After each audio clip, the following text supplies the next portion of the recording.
do you see a row that is easiest to solve? One thing that I might remind you, what did we know about each of the diagonal entries here? Yeah, we assumed that UII was not 0 for all I element of the indexing set.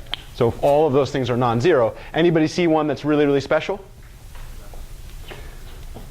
Question that I would have is, how big is the product on the left-hand side of that equal sign? It's a 5 by 1, right? This is a vector equality. This is a 5 by 1. When are two vectors equal? When all their entries are equal. Do you see an entry that is easiest to calculate on the left-hand side?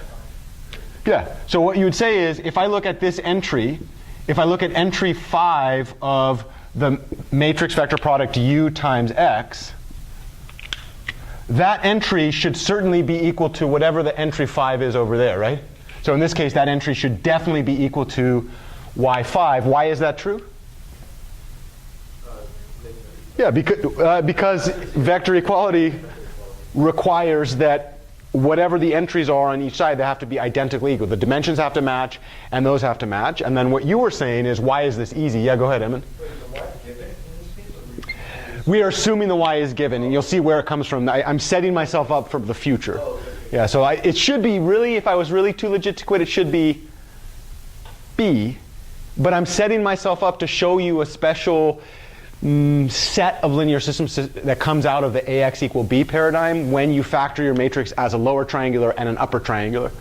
So this is actually two steps removed, and we'll get there. But OK, so let me ask you this. What is entry 5 of this product? Well, entry 5 of this product is going to be row 5 of the matrix U multiplied by the entire vector x. And the claim is that should be equal to y5. Let's go ahead and check. How big is row 5? 1 by 5. How big is x? 5 by 1. So maybe I drop up here, because I don't want to like constantly erase. What is row 5?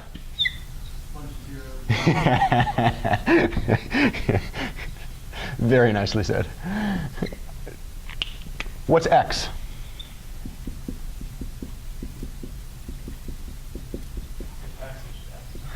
Yeah, x is the same number of zeros there, and the whole thing's supposed to be equal to a known y5. Anybody see what happens there?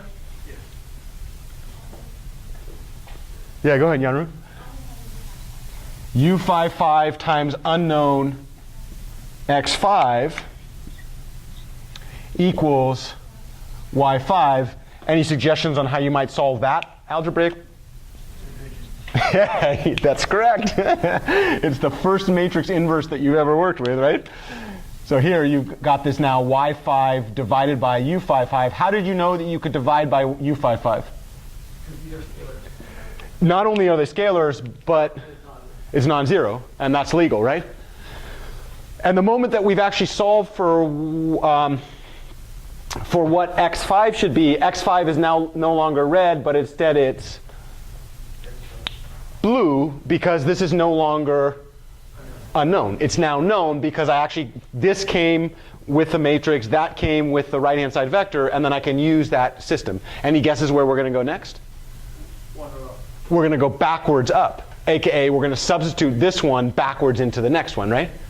Let's go ahead and do that. It's almost like we should call that backward substitution, no?